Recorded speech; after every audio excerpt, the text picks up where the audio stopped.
Pues bien, amigos, está en Monterrey el argentino Martín Caparrós. Para quien no lo conoce y no haya leído su obra literaria portentosa, itinerante, sardónica, en buena medida, es una buena oportunidad para toparse con uno de los cronistas más acuciosos de las vidas sociales, explorador de las regiones más curiosas e inhóspitas del mundo. Basta leer Contra el Cambio para comprobarlo, que es este libro que tengo aquí en mis manos, muy en la línea de Paul Theroux, dicen algunos, dueño de un ojo clínico y una prosa que ya lo quisiera el autor norteamericano, porque con Caparrós, más tarde se entenderá el guiño irónico, el idioma español goza de cabal salud.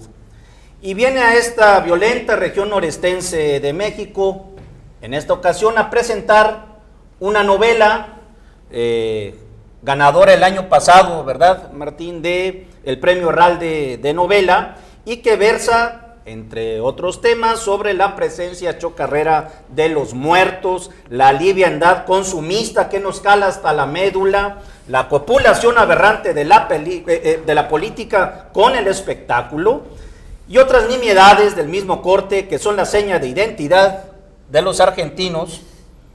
Y tenemos que confesarlo, por si no lo sabe Caparrós, también de los regiomontanos. La profundidad está en nuestra epidermis, decía Baudelaire. Somos muy superficiales los argentinos y los regiomontanos. En el caso de los regiomontanos no me atrevería a dar ningún diagnóstico. En el de los argentinos somos muy superficiales creyéndonos profundos. Olvidamos esa sabia máxima que dice que no es lo mismo ser profundo que haberse venido abajo. Nos creemos así como muy astutos, inteligentes, hábiles analistas y demás, y seguimos cometiendo en términos sociales, políticos, culturales, los mismos errores desde hace 60 años, una y otra vez, interminablemente. Fíjate que el esperpento, aunque ha tenido como género literario algunas expresiones en América Latina, en realidad yo no la había visto tan bien acabada, tan bien burilada en una novela, sin que sea necesariamente catalogada como esperpéntica, como en Los Living, en esta novela que acabas de... Me interesa lo que dices, porque yo no lo había pensado como esperpento. O sea, yo había pensado, cuando empecé a escribir Los Living, había pensado en el género de la picaresca, que es un género que le ha dado grandes textos al idioma, al castellano, y que yo creo que ahora se usa menos de lo que nuestras sociedades parecen insinuar, porque digo, hay muchas cosas que dan la sensación de que deben ser contadas cuando la picaresca es ya nuestra seña de identidad. Claro. Entonces yo empecé así como queriendo contar la vida de un pequeño pícaro porteño, y eso fue derivando hacia algo cada vez más oscuro, cada vez más amargo, en que, como tú decías, la presencia de la muerte y qué hacemos con la muerte y con los muertos se hizo cada vez más fuerte. Y es cierto que el final se podría pensar como parte de ese esperpento del que hablas, lo que hacía Valle Inclán o lo que hacía gente así, pero no lo había pensado. Me gusta que lo hayas dicho. Mire, queridos amigos, ustedes como lectores, o más bien como testigos de una historia esperpéntica o picaresca, o quítenle todos los adjetivos que quieran, nada más pónganse a leerla, una novela que de la mitad de la narración hasta su delirante final le congelará la carcajada inicial en un rictus de espanto babeante. Ya sabrán ustedes por qué se los digo. Pues si ese es lo que están buscando, en esta novela lo van a encontrar. ¿Quieren identificarse ustedes con el personaje principal, Juan Domingo, alias Nito, alias Jerónimo, pícaro, lenguaraz y especie de evidente charlatán que comercia con los miedos tribales de la gente, hasta entronizar sus vaciladas en un sofisticado arte conceptual, apoyado por un tal Carpanta? Lean la novela, se las recomiendo mucho. También hay una acusación no tan vedada en contra de este arte hueco que predomina lo mismo en América Latina como en las principales galerías de Londres, ¿no? Sí, el personaje de Carpanta en verdad tiene mucho de eso, de sátira del arte conceptual, este arte que consiste en, se me ocurrió una buena idea, miren qué vivo que soy, y se supone que esa idea debería deslumbrar, vaya a saber por qué, a públicos, curadores y demás. Y te voy a confesar que en realidad, buena parte del personaje se me ocurrió viendo una muestra de un artista mexicano, cuyo nombre no voy a decir, en el MoMA, en el Museo de Arte Moderno de Nueva York. Seguramente no hay muchos artistas mexicanos que hayan expuesto arte conceptual en el MoMA, o sea que no debe ser difícil de buscar. Así es. Son solamente 3 y solo uno en arte conceptual. De manera que no les diré el nombre, pero ustedes ya sabrán construir el nombre de este artista al que por atento, por discreto o por yo no sé por qué, a lo mejor ya no se acuerda de su nombre, no lo mencionó aquí nuestro amigo Martín. ¿Por qué no?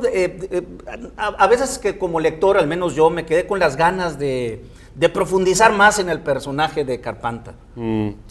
Bueno, era una opción.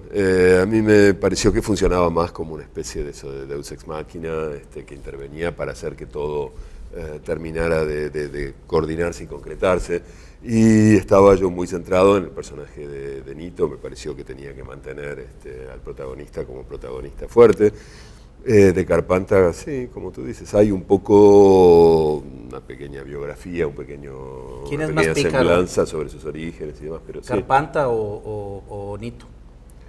No, me parece que Carpanta. De hecho, en algún momento él le dice a Nito que ya no tiene, que él lo va de algún modo a despojar de su propia historia, de la historia de Nito, y que de ahora en más aquello que conoceremos como biografía de Nito va a ser también una creación de Carpanta, o sea que en última instancia toda la novela, la historia de Nito, aquello que leemos como la supuesta realidad dentro de la ficción, es un invento de Carpanta. Sí, Nito es más bien una especie de Lazarillo posmoderno, ¿no?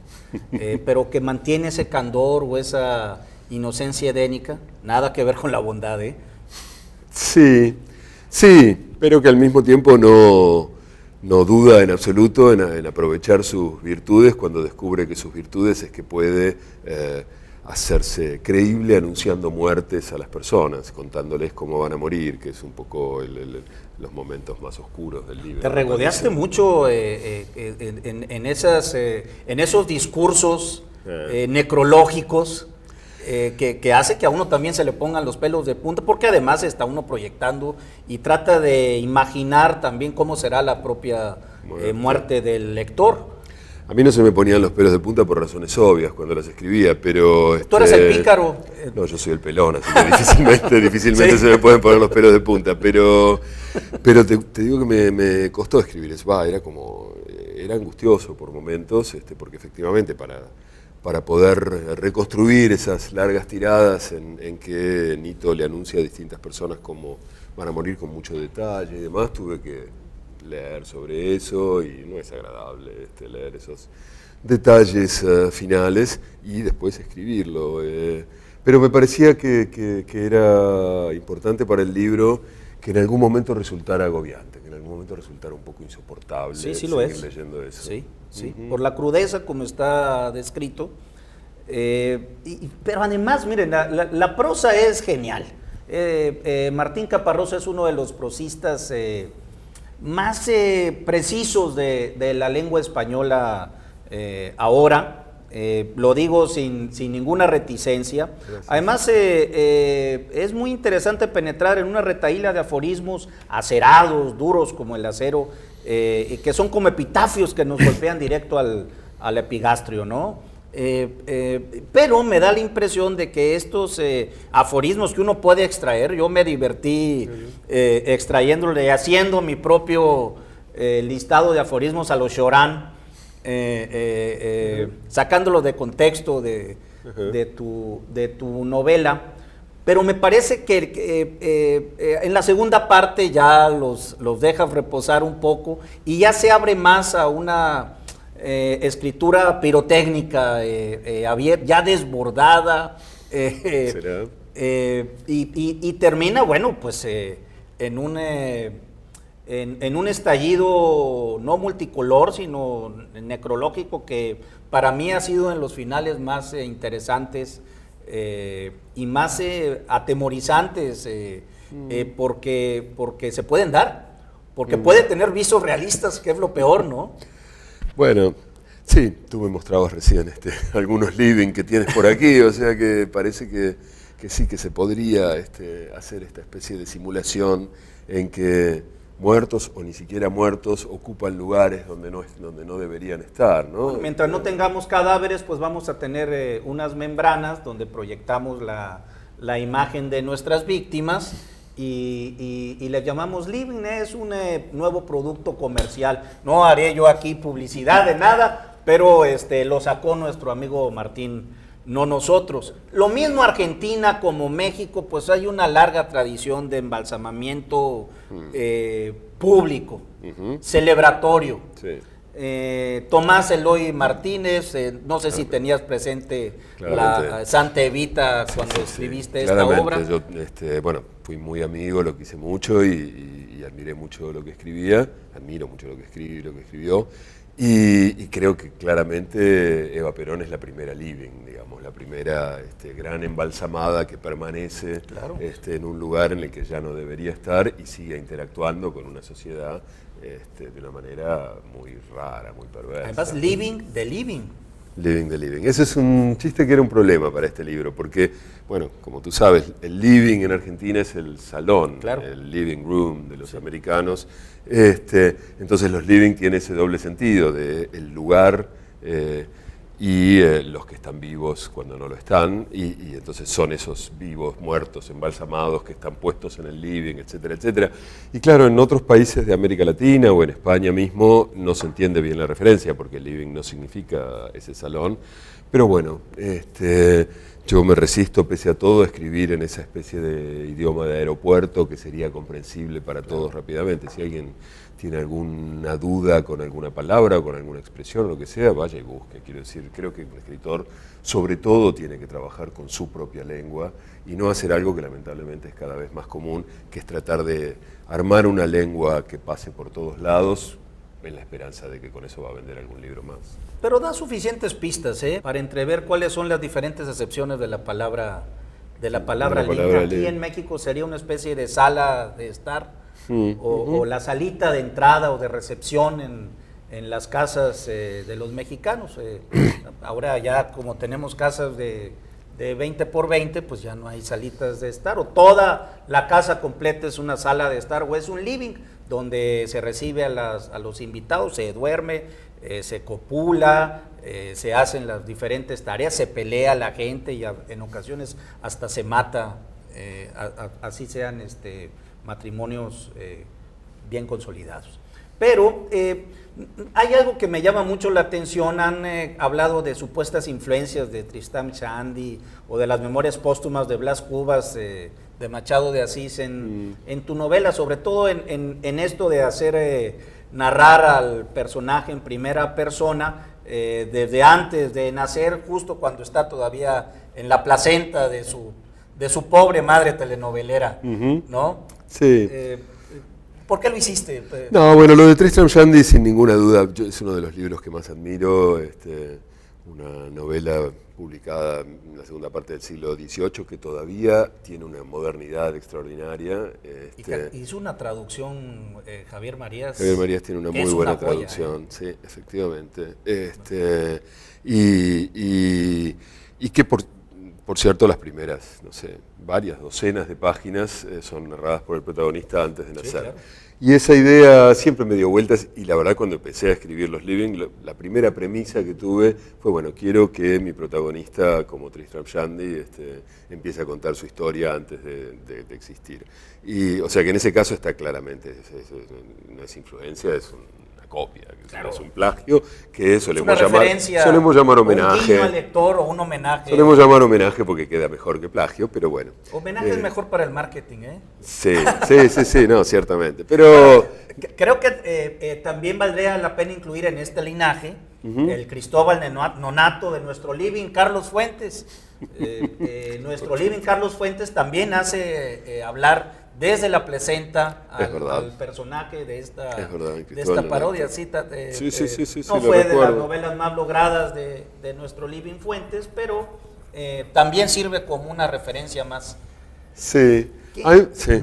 No, a mí me parece que fue una novela del periodo, para mi gusto, más meritorio de Fuentes, porque fue el momento de los años 70 en que durante los 60 había llegado con sus amigos del boom, digamos, a un modelo que funcionaba muy bien, cada uno de ellos, García Márquez, Vargas Llosa, Fuentes, encontraron un mecanismo novelístico que funcionó, y allí donde los demás siguieron haciendo lo mismo interminablemente, Fuentes fue más fiel a su necesidad de buscar y siguió intentando. Efectivamente, en algunos casos le salió mejor, probablemente en Terra Nostra, en Cristóbal Lonato le salió peor, pero yo respeto mucho esa coherencia que tuvo en seguir buscando nuevas maneras. A veces fue víctima de su propia tentación de escribir la novela total.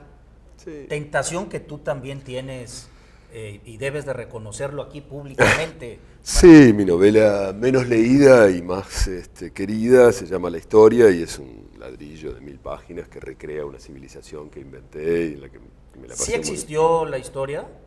¿No es un mito urbano que Vaya a saber, la hayas gente que... escrito más de 1000 páginas y que solamente se editó en 100 ejemplares que alguna junta de notables tiene por ahí escondido en su casa como una presea? Supuestamente se editaron artística? 999 ejemplares, numerados a mano por el autor, pero vaya a saber, quizás es todo mentira. De hecho, desde hace tiempo, gente me pregunta dónde se puede conseguir y ¿Tiene demás. la fortuna de tener un ejemplar de estos 900? ¿Yo? ¿Qué decirte? Quiero decirles algo, tratamos de buscarlo en Amazon y luego nos fuimos a eBay y no está, ni se mortifiquen en buscar la historia, pero sé que es quienes han tenido el privilegio de leerlo, que es una obra mayor, es una novela total. Vaya a saber. Ya no hay más muertes bellas, empezaría diciendo si existieran. Tenemos muchas ganas de leerla, ¿eh? Seguramente la voy a hacer en algunos años. Me parece que quiero dejar pasar un poco más de tiempo para poder releerla con la distancia suficiente. Bueno, fue publicada ya hace 13 años, si es que fue publicada. Pero sí, quiero alguna vez reeditarla, pero todavía no. Funciona también como un texto, como un hipertexto, ¿eh? Ahora que están de moda los ebook, pudiera multiplicarse en videos, entrevistas de los habitantes del país de Marras. Lo que pasa pudiera es que tener otra forma. ¿Tú estás de acuerdo con los hipertextos? Sí, absolutamente, y esto es una especie de hipertexto avant la lettre, de hipertexto cuando eso no existía, porque... Lo escribiste en los 80, ¿verdad? Durante los sí, fin de los 80 y durante los 90 sobre todo, lo publiqué en el 99. Y el mecanismo del texto es que hay, bueno, unos 5 capítulos centrales que tienen infinidad de notas, y entonces cada una de esas notas remite a veces a libros enteros de esa cultura, manuales de cocina, formas de masturbarse, poemas, obras de teatro, libros de historia, novelitas policiales, que forman parte de las notas, están escritas ahí. Entonces, efectivamente, es algo que el hipertexto, digamos, los mecanismos hipertextuales harían funcionar quizás hasta mejor. En algún momento pensé que si la reeditaba la debería reeditar como ebook. No estoy seguro ahora, pero ciertamente es un sistema que me interesa mucho, el de ver qué posibilidades de interacción ofrece el soporte electrónico para los textos. No necesariamente, que es la tentación que obviamente uno tiene, no necesariamente para incluir imágenes, videos, No, pero sí músicas y referencias demás. a blog, hacer una novela, como decimos aquí, o los pochos, linkeada. Sí. Sí, no, yo pensaba más con formatos. vínculos internos, digamos, pero Sí. con vínculos internos que podrían armar recorridos totalmente distintos a este recorrido sucesivo y lineal que uno encuentra en un libro, donde tiene que pasar de la página 28 a la página 29 y a lo sumo va a mirar una nota al final, ¿no? O aplicando el término ahora de moda que es transmediático, que abarque una multiplicidad de formatos, de dispositivos, y el libro se va armando pluralmente, Sí. ¿verdad? Como un coral de formatos. Sí. Vale la pena explorarlo, ¿verdad? Y una de las cosas, hablando de lo abierto que puede ser un texto de esos, de lo que yo tenía ganas de hablar, es de cómo una modificación central que el soporte electrónico va a establecer es que un libro nunca está terminado. Quiero decir, aquí para cambiar una frase de uno de estos libros hay que sacar una nueva edición. Claro. Un texto electrónico uno podría entrar todo el tiempo y modificarlo y ponerle y sacarle, eventualmente podría autorizar a otros a que lo ¿Quién hicieran. sabe si para bien, eh? No necesariamente para bien, yo lo llamo el efecto Bonnard. ¿Sabes? Había un pintor, Sí, Bonnard, claro, de Bonnard. primera mitad del siglo XX, Claro. un fobista, cuyos cuadros empezaron a estar Así es. expuestos en museos importantes, y se cuenta que una vez el guardia de uno de esos museos se encontró un viejito que estaba con una paleta y un pincel tratando de poner algo en uno de esos cuadros, y se le tiró encima, por supuesto. ¿Qué pasa? No, señor, pare. Y dice, ¿sabe qué pasa? Que este cuadro lo pinté yo. Era Bonnard arrepentido de algo que quería poner De alguna pincelada una mal puesta. pincelada más. Y yo creo que el formato electrónico nos va a permitir una especie de aterradora posibilidad Bonnard, o sea, de estar siempre retrabajando, lo cual puede producir una ansiedad mortífera, ¿no? Efecto Bonnard acaba de bautizar Martín Caparrós un nuevo término para este fenómeno del Internet. Vámonos a la publicidad, si no me regañan, y volvemos en un par de minutos.